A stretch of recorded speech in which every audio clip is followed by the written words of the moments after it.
man, it just wasn't very good. And I wasn't expecting Shakespeare here, but when you tell me that Nicolas Cage is going to be Dracula, and then you realize, well, he's played a vampire before, but he hasn't played Dracula. How is this a miss? So I think you like this a little bit more than I did, but it's still on the lower end of both of our lists. Tell me about Renfield. So Renfield comes in with a 2.8 out of 5, and I actually saw this back in November. So I got to see it like 5 months ago, and um, I liked it as soon as I saw it. I didn't love it. Like as you can see, like if I loved it, it would have been higher on the list, but I did enjoy it. Um, Probably the biggest thing that doesn't work for me is like all the sideline stuff going on with Aquafina's character as a cop and the whole city of cops being corrupted and she's the only good one. And I mean we even have Sonic in there. Jean Ralphio, is the character from Parks and Rec. I can't think of his actual name, Ben but he Schwartz, you plays mean the son of the gangster lady, yeah, yeah. the It's voice of Sonic Ben from Sonic the something. Hedgehog. Yeah, he voices Sonic, that's right. He It was good just seeing him actually be able to act because the last couple years we've just seen him as Sonic and we don't even see him, it's just his voice. So that was fun to have him in there, but like his character as a villain, nothing groundbreaking there. Now, the stuff that I really loved was whenever we did get Nick Cage as Dracula, he's not the main character in this movie, hence the movie's titled Renfield, not Dracula, which is fine. So when he does pop up, it's kind of like a treat because you're like, oh, okay, he's back on screen. What's he gonna do? It starts off with a really great opening, reminiscent of the 1940s Dracula movies and playing around with that. And I just think that he was just sinister and also comical as Dracula, as you would expect someone like Nick Cage. But Nicholas Hoult being in this movie as the lead, him getting his powers from eating bugs and them kind of making like a twist on that, him having a little bit of Dracula's powers, I thought that was really great. Best scene of the entire movie. I walked out and I told my roommate about this scene the first chance that I could get is when they're in the apartment complex and they're being like swatted by police and he's just going and wrecking fools and throwing people on top of cars and yeah, it was very bloody and I loved it. But there was a couple other movies in April that just surpassed it, but just a little bit. So would you is Renfield on a go watch it list or not for you? I would give it a thumbs up. I would say yes, check it out if you haven't seen it.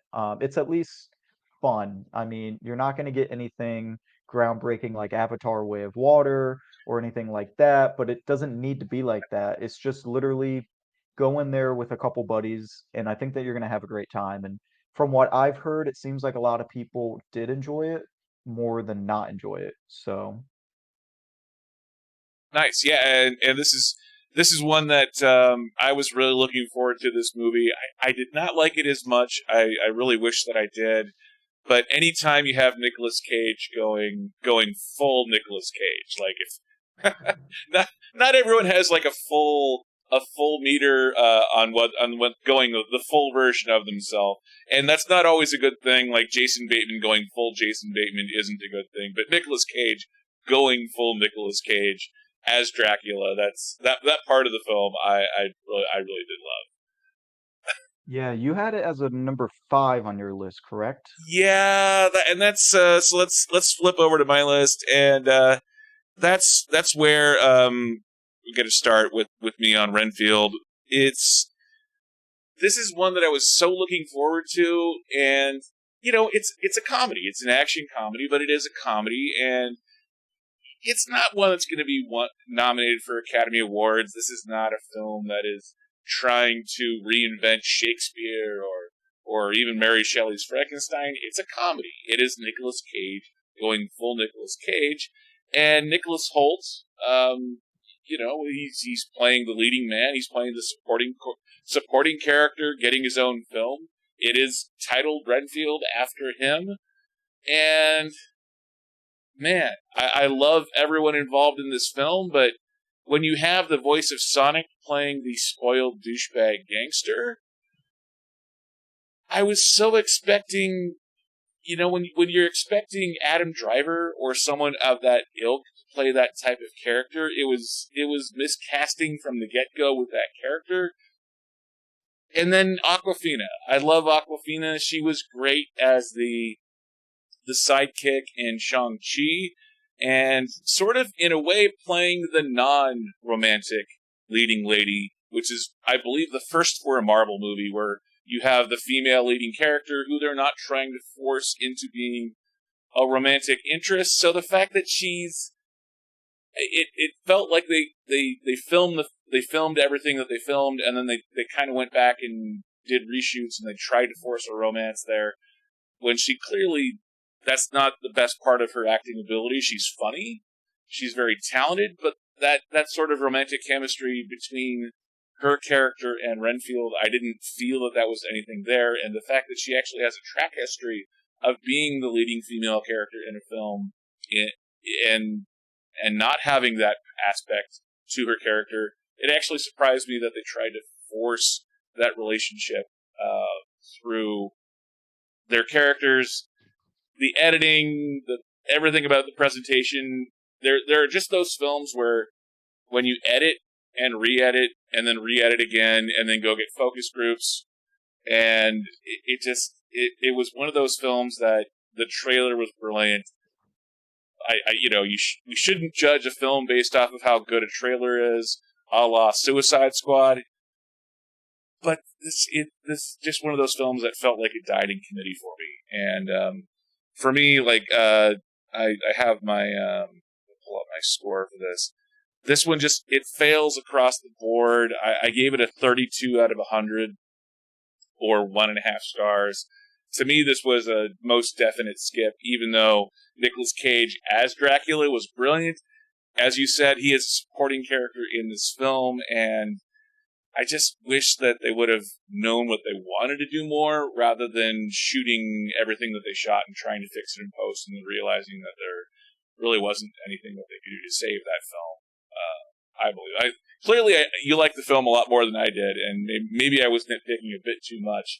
But when you look at dumb comedies, which is what this is trying to be, when you have a movie like Dumb and Dumber, which is solid filmmaking from beginning to end, when you look at Dude, Where's My Car? Stuff like that. And that's, stupid comedy is a different category entirely, as opposed to the action comedy that we have here.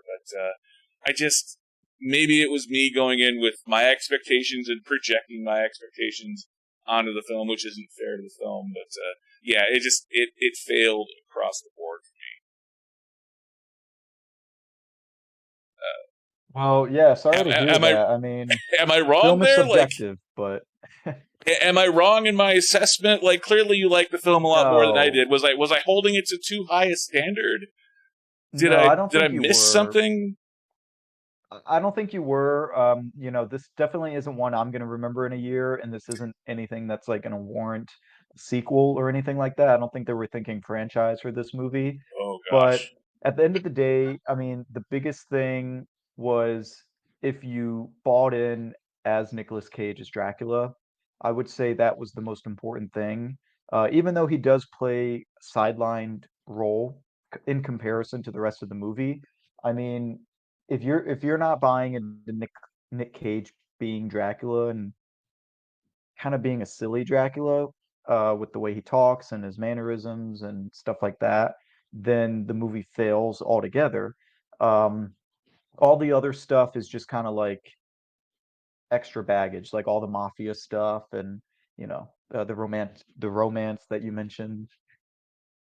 I will say though, other than Nicolas Cage, my favorite part of Renfield was the support group stuff. The 12-step support group.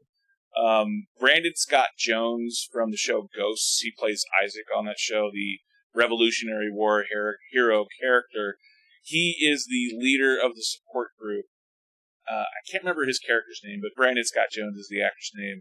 He was pretty brilliant in a relatively small role as the support group leader, And the reason why I say I think they went back and did reshoots is he dies like halfway through, and then at the very, very end, they go back and they bring back all of the support group people back to life, and as if they were going to bring them back for a sequel. So, Yeah, that's how it was back in November when I saw it as really, well.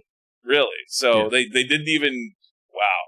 So, yeah, so Brandon Scott Jones was very talented in the role too, and he really stood out. And I think you could tell that from the trailers too, that whoever was cutting the trailers liked his performance as well. And I think he's just a very talented, young, up and coming, young-ish actor. So Brandon Scott Jones is definitely one of the better parts of the film too.